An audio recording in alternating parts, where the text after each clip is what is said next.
This is a story about James, the number 5 engine on the Fat Controller's railway. When he first came to Sodor, all James thought about was his shiny red paint, so he soon got into trouble.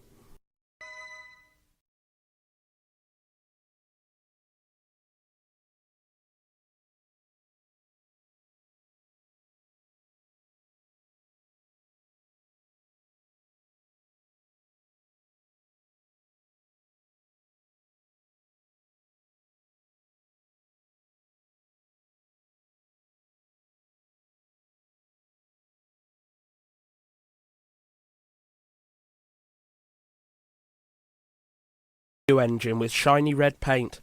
He had 2 small wheels in front and 6 big driving wheels behind. "You can pull coaches or trucks," the Fat Controller told James. "You are a mixed traffic engine."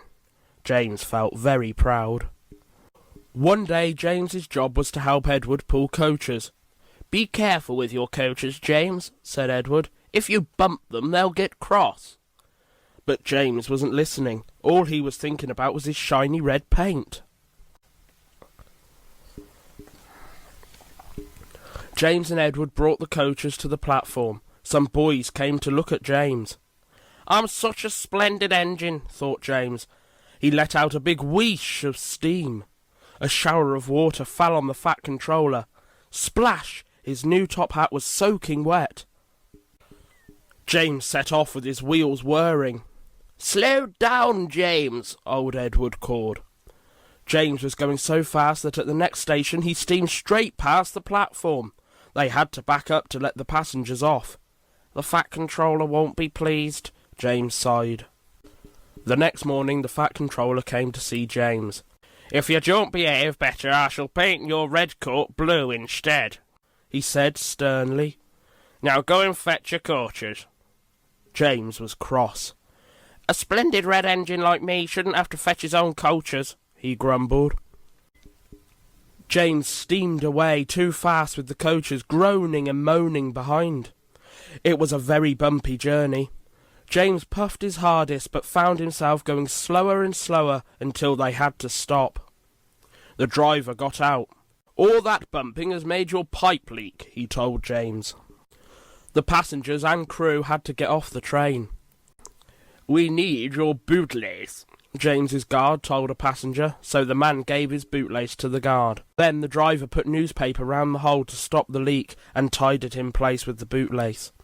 At last James could set off again, but he knew he was in big trouble this time. The Fat Controller sent James to the sheds in disgrace. James had to stay there all by himself. He felt very sad. Then one morning the Fat Controller came to see James. "I see you are sorry," he said. "You may pull trucks again." James beamed from funnel to footplate. "Thank you, sir," he smiled. Charlie brought James his train of trucks. "Don't forget your bootlaces, James," he called cheekily. The troublesome trucks were not happy to see James. Not you, they moaned.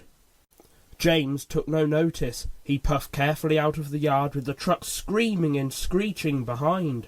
Soon James reached a big hill. "It's ever so steep," he panted. Then, halfway up, 10 naughty trucks broke away and rolled back down again. James had to go back and collect them. I can do it, James puffed as he reached the top of the hill at last. When James got back to the station, the Fat Controller was very happy. "You've made the most troublesome trucks on the line behave," he smiled. "You may keep your red paint." "Peep, peep, hooray!" James whistled. He knew now that he was going to enjoy working on the Fat Controller's railway.